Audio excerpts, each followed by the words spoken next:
The horizon of the ancient world was not merely a geographical boundary, but a threshold of the divine. To the Greeks, the sky was not an empty vacuum of gases and light, but a physical weight, a monumental, crushing expanse of celestial bronze that required a foundation. Yet, we often misunderstand the nature of the one who stands at that foundation. We envision a figure of sheer, unthinking muscle, a laborer lost in the annals of a forgotten war. But to look upon Atlas is to look upon the very concept of stability born from catastrophe. He is the personification of the eternal now, the bridge between the chaotic primordial past and the structured Hellenic present. His existence is defined by a singular, immutable paradox. He is the strongest of his kind, yet his strength is the very instrument of his imprisonment. He does not simply inhabit the myth, he facilitates the universe. In the silence of the western edge, where the sun descends into the dark embrace of Oceanus, Atlas stands as a silent sentinel of cosmic order. But what does it mean to be the pillar of the world? Is his burden a punishment for a crime? Or is it the inevitable result of a Titan's inherent nature? Atlas. The name itself resonates with the phonetics of endurance, derived perhaps from the Greek atlao, the one who does not succumb, the one who suffers through. In the hierarchy of the Titanomachy, he was never a mere foot soldier. He was the strategos, the general of Cronus's fading regime. While his kin were often defined by their domains, the sun, the moon, the intellect, Atlas was defined by his capacity to withstand. In our modern lexicon, Atlas has become synonymous with maps and cartography, a term coined by Mercator in the 16th century. Yet, this is a profound departure from his origins. In the archaic mind, Atlas was the axis upon which the celestial sphere rotated. He was the cosmic hinge. To study Atlas is to study the philosophy of the eternal burden. He represents the weight of responsibility that comes with consciousness. While the Olympian gods enjoyed the fruits of their victory in the high halls of Pelion, Atlas remained in the shadows of the West, proving that for every triumph of order, there must be a silent, suffering foundation that keeps the sky from collapsing into the sea. We begin our descent into his story not as a tale of a fallen giant, but as an exploration of the heavy cost of existence itself. But before we can understand the weight he carried, we must look to the blood from which he was forged and the lineage that dictated his inevitable descent into conflict.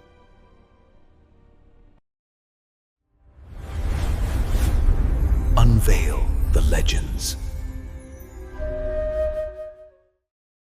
To trace the genesis of Atlas is to venture back into the era of the progenitors, a time of raw, unrefined power that preceded the very concept of order. This was the age of the Titans, beings who were not merely gods in the Olympian sense, but elemental forces, tectonic, celestial, and absolute. At the heart of this primordial lineage stands Iapetus, known as the Piercer. He was a figure of transition, representing the mortality that defines all things beneath the heavens. When he coupled with Clymene, an Oceanid whose essence flowed from the boundless depths of the primordial sea, they birthed a generation that would eventually define the limits of the universe. In this lineage, we find a volatile convergence of elements. From Iapetus, Atlas inherited the piercing precision of the heavens. From Clymene, he gained the fluid, crushing depth of the abyss. He did not emerge into a world of peace, but rather into an era of impending catastrophe. The universe was in a state of violent flux, a transition from the rule of Gaia and Uranus toward the hegemony of Cronus. Atlas was one of 4 brothers, each of whom served as a psychological archetype for the Titan spirit. There was Prometheus, the architect of foresight, whose mind always dwelled in the what could be. There was Epimetheus, the victim of hindsight, eternally trapped in the what should have been. There was Menetius, the avatar of rash insolence and unbridled anger, who would eventually be struck down by the lightning of Zeus. And then there was Atlas, the pillar of endurance. Among these siblings, Atlas occupied a unique, almost meditative philosophical space. While Prometheus sought to manipulate the future through guile and theft, Atlas was the master of the present through sheer, immutable permanence. His birth was not merely a biological event, but the manifestation of a cosmic necessity. The ancient world viewed the universe as a fragile balance of opposing weights. Without a force capable of resisting the relentless entropy of the void, the sky would simply surrender to gravity and collapse upon the earth, erasing the space required for life. Atlas was born to be the antidote to that collapse. He was the great connector, the bridge between the chaotic primordial past and the structured reality that was to come. He was the only one of his kind whose strength was not a weapon to be wielded, but a foundation to be inhabited. In the aesthetic tradition of the Greeks, there exists a sharp, often cruel distinction between the kalos, the beautiful, noble, and divinely favored, and the biae, the raw, brutal force of the unrefined. Atlas is frequently, and perhaps unfairly, relegated to the latter category. He is viewed by the casual observer as a creature of utility rather than grace, a blunt instrument of labor rather than a refined deity of intellect.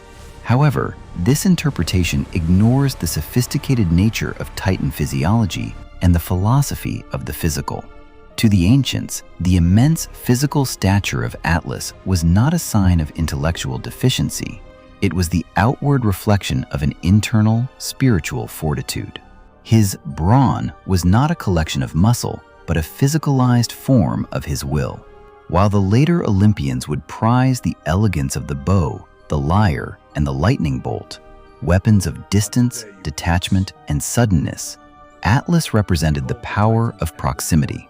He was a creature who engaged with the world through touch, resistance, and the tactile reality of the heavy. This focus on physical supremacy was not a rejection of beauty, but a different, more terrifying definition of it. It was the beauty of a mountain range that defies the clouds, the majesty of a tectonic plate that refuses to buckle, or the immutable strength of the bedrock that supports the weight of empires. In the Titan aesthetic, beauty was synonymous with permanence. A flower was not beautiful because it was delicate. A mountain was beautiful because it was forever. Yet there is a profound tragedy inherent in this physical perfection. By embodying the absolute pinnacle of strength, Atlas bypassed the need for the cunning that saved his brother Prometheus. He was too strong to be subtle and too vital to be ignored. In the eyes of the burgeoning Olympian order, Atlas was a magnificent anomaly, a relic of a time when the world was shaped by the hands of giants rather than the decrees of kings. His strength was his greatest asset, but as the cosmic winds began to shift toward the age of the Olympians, that very strength became his prison. He was too useful to be destroyed, yet too dangerous to be free. Thus, his physical excellence became the cage that would eventually confine him to the edges of the map, a monument to a beauty that was no longer compatible with the new world. This isolation, however, was not merely a matter of geography or divine decree, but a slow, agonizing fracturing of the complex familial bonds that once defined the Titan hierarchy.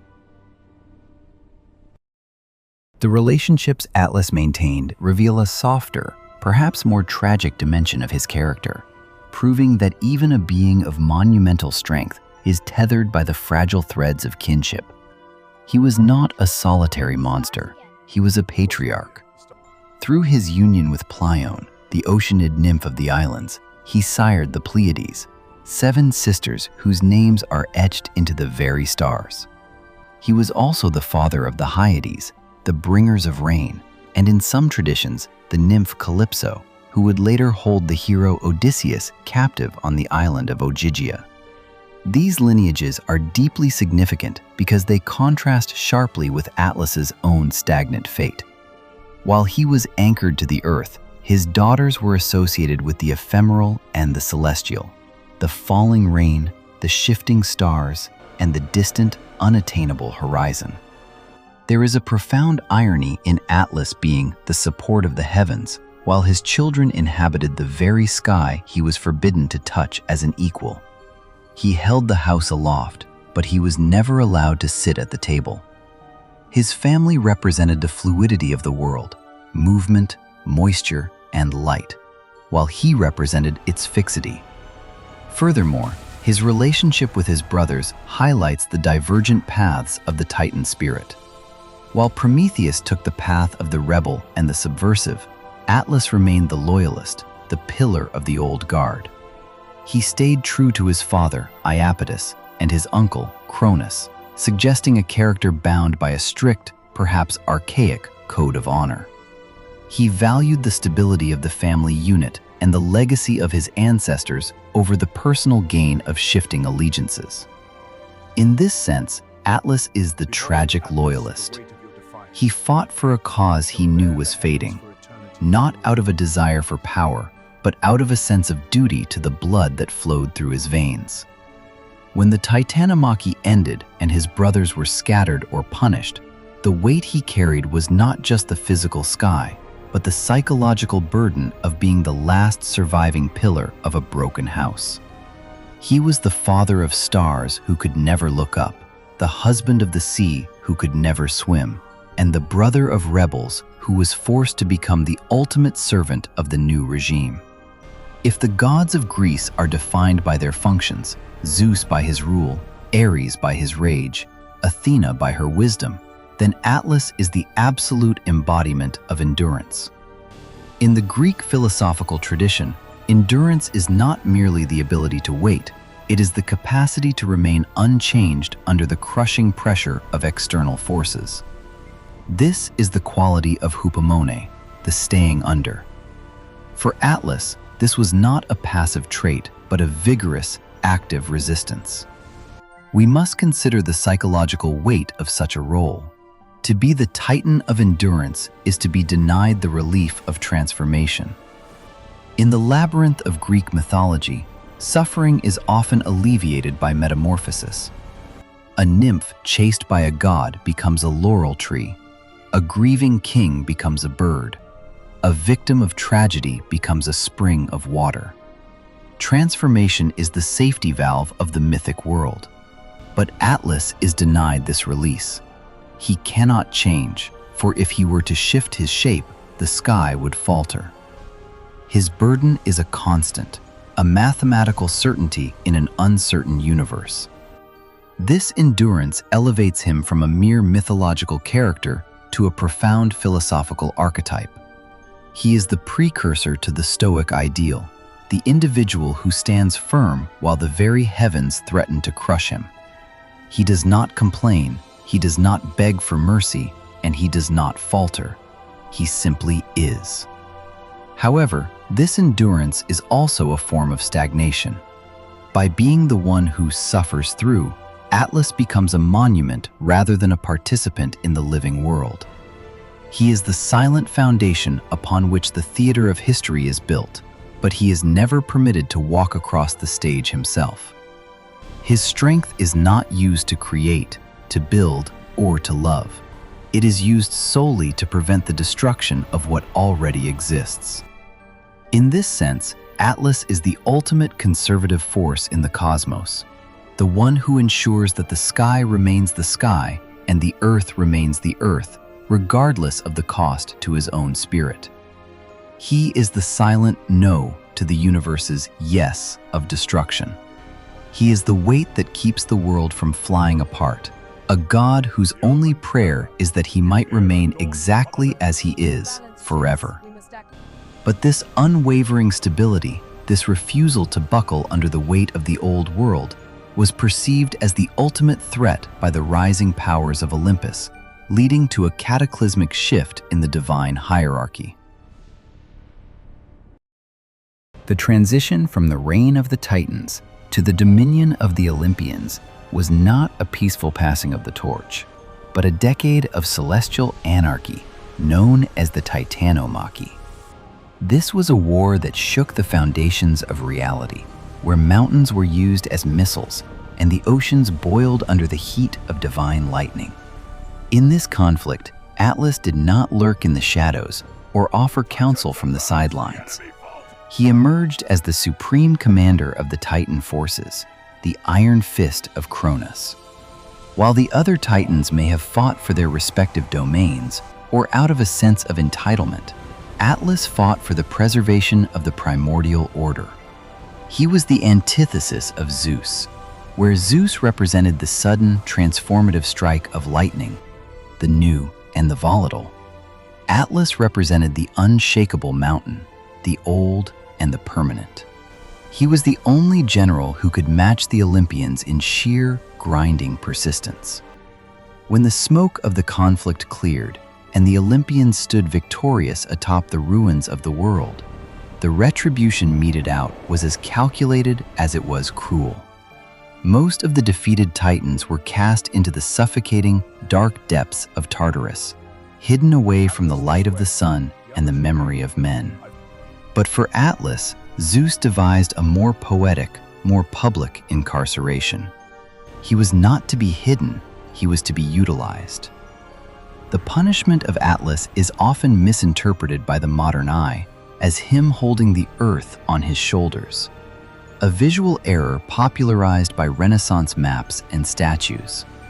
In the original Greek conception, his burden was much more profound. He was tasked with holding the Uranus, the celestial sphere itself. By forcing Atlas to stand at the edge of the world and hold the sky aloft, Zeus effectively turned his greatest enemy into the most essential component of his new kingdom. This was a masterclass in divine machination. Zeus did not just defeat Atlas, he weaponized Atlas's own strength. He ensured that the sky would never fall and crush the new Olympian throne by making the Titan's punishment the very thing that kept the universe apart. It was a sentence of eternal labor, a realization that the Titan's inherent endurance was the only thing capable of maintaining the distance between the divine and the mortal. Exiled to the furthest reaches of the known world, the land of the Hesperides, near the Atlas Mountains of modern North Africa, Atlas became a creature of the periphery. To the Greeks, the West was a place of endings, the realm where the sun died each evening in a pool of blood-red light. It was the boundary between the organized world of men and the chaotic, infinite waters of the great ocean. Standing at this threshold, Atlas became the literal horizon. His presence marked the limit of human ambition and divine travel. There is a profound, echoing loneliness in this depiction. He stands where the light fades, separated from the company of both gods and mortals by leagues of trackless sea. In this geographic isolation, the Titan of endurance becomes a figure of deep, somber contemplation. He is the one who knows the depths of the entire sea, a keeper of secrets who watches the stars he supports but can never join in their dance. This location is also symbolic of the sunset of the Titans. Atlas is the last pillar of a fallen age, left to contemplate the ruins of his brother's legacy while performing the very task that allows the new world to breathe. He exists in a state of liminality, neither fully in the world nor entirely removed from it. He is the border itself. Through this lens, his punishment is not just physical weight, but the psychological burden of being the silent observer of a world that has moved on without him. He watches the rise of heroes, the fall of cities, and the changing of the seasons, all while his muscles remain locked in the same agonizing posture of support. He is the ultimate witness to a reality that no longer has a place for him, yet relies entirely on his refusal to let go. He is the forgotten architect of the sky, a god whose only company is the cold wind of the Atlantic and the weight of 1 billion stars. Yet, Even in this remote isolation, at the very edge of the map where the sun meets the sea, the path of the Titan would eventually intersect with the heroes of the New Age, testing the limits of his resolve, his patience, and his ancient wisdom. The encounter between Atlas and the hero Perseus represents a collision between the eternal and the transient, a moment where the frozen time of the Titans is shattered by the kinetic violence of the Olympian age. In Ovid's Metamorphoses, we find a narrative where Atlas is no longer merely a pillar, but a king of a vast golden realm at the world's end.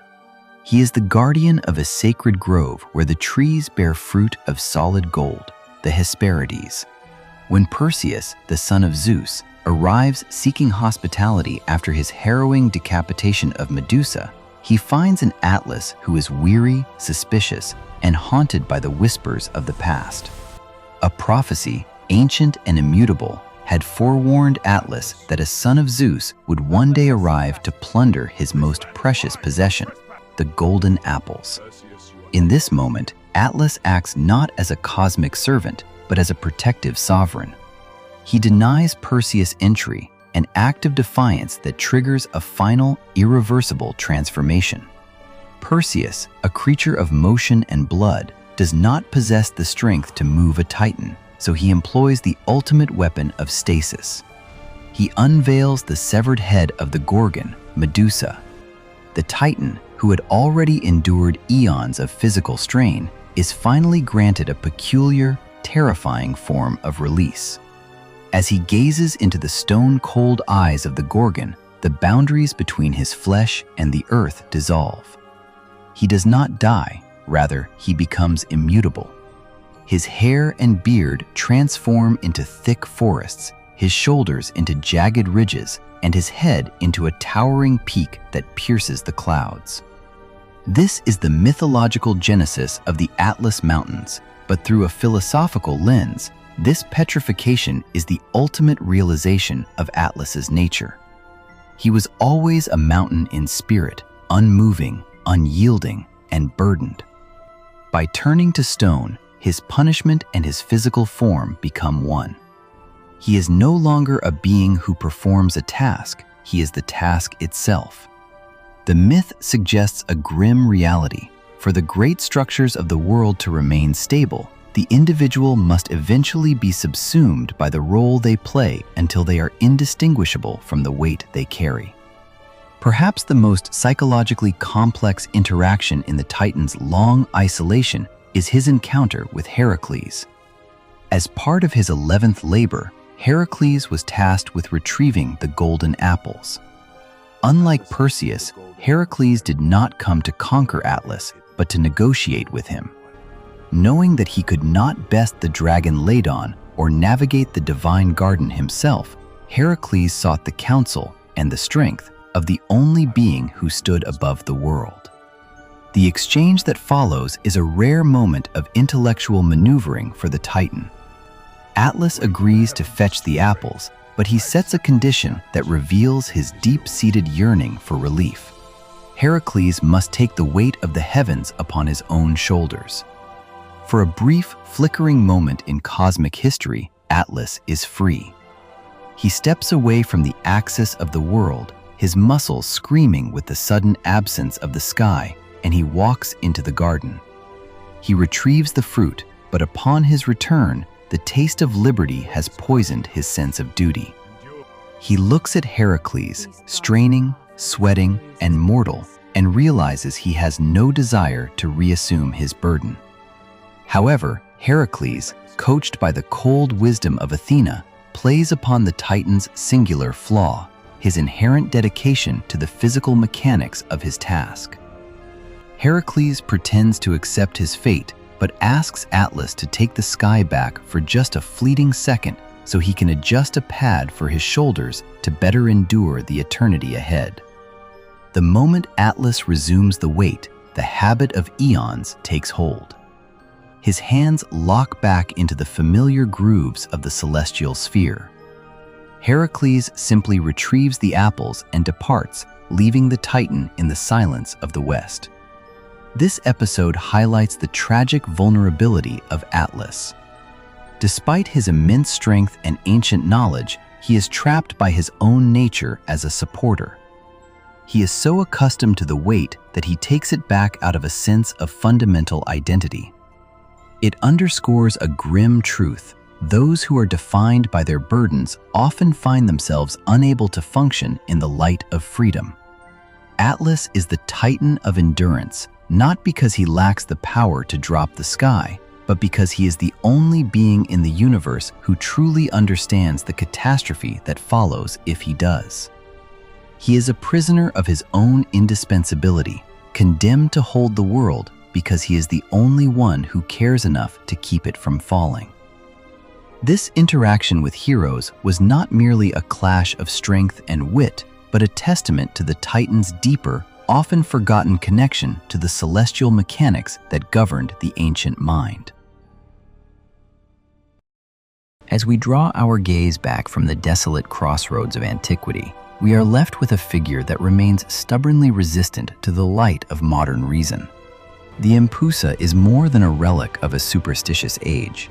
She is a philosophical meditation on the nature of the hidden. We like to believe that we have mapped the world, that our sciences and our structures have banished the chthonic terrors of the past to the pages of dusty manuscripts. Yet, the Iapetus persists in the gaps of our understanding, in the moments when our desires betray our logic, and when the masks we present to the world begin to crack. She reminds us that the human experience is inherently liminal. We exist at a perpetual crossroads between our civilized aspirations and our primordial instincts. The Iapetus does not just wait in the dark, she waits in the transient spaces of our own character. She is the embodiment of the truth that beauty can be a machination, and that hunger, when detached from purpose, becomes a force of pure destruction. In the end, the Greeks did not tell stories of the Iapetus to explain the unknown, but to acknowledge it. They understood that the universe possesses a side that is fundamentally incompatible with human comfort, a side that is shifting, predatory, and immutable. Perhaps the true terror is not the creature with the bronze leg and the flaming hair, but the realization that the boundary between the man and the monster is as fragile as a flickering torch at midnight. As you step into the night, consider the shadows that follow you. Are they merely the absence of light, or are they something older, waiting for the moment you lose your way at the crossroads? Thank you for watching. Waiting for the moment. Thank you for watching.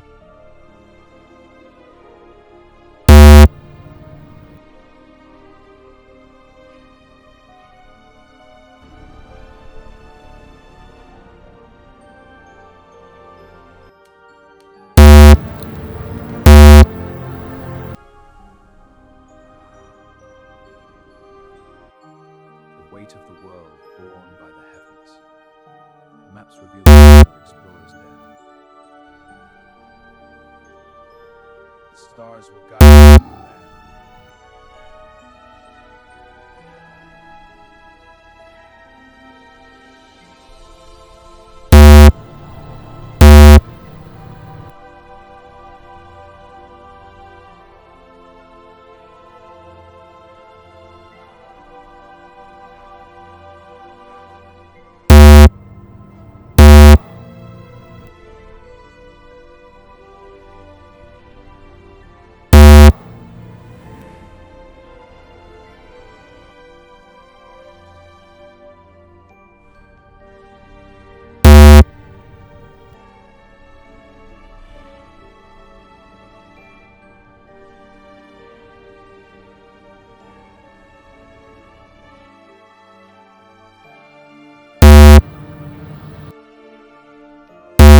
This route through the mountains is our safest path, the ancient tech.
Atlas is more than a relic of a lost war or a mountain range at the edge of the Sahara.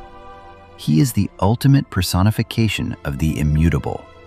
In a universe defined by the transient, by the shifting whims of the Olympian gods and the fleeting lives of mortals, Atlas remains the one constant. He is the physical manifestation of the boundary between the order we inhabit and the chaos that perpetually threatens to reclaim it. His story forces us to confront a sobering philosophical truth about the nature of fate. We often celebrate the heroes like Heracles or Perseus, figures of movement, change, and triumph. But the world cannot exist solely through the actions of the triumphant. It requires the silent, enduring strength of the foundational. To look upon Atlas is to recognize that every structure of power, every system of belief, and every scientific certainty is held aloft by a force that is often invisible and invariably burdened. Is Atlas truly cursed, or is he simply the only one capable of the task? The tragedy of his existence lies in his indispensability. He is the prisoner who cannot be released, not because his captors are cruel, but because the very sky would fall without his hands to catch it. He represents the inherent weight of existence, the realization that to be a part of the world is to be responsible for it. As we look toward the horizon, where the earth meets the sky in a seamless blue line, we might consider the silent Titan of the West. He stands as a testament to the fact that endurance is not merely a survival tactic, but a form of profound, quiet dignity. Perhaps we all carry a sky of our own, a collection of responsibilities, truths, and burdens that define our place in the cosmos.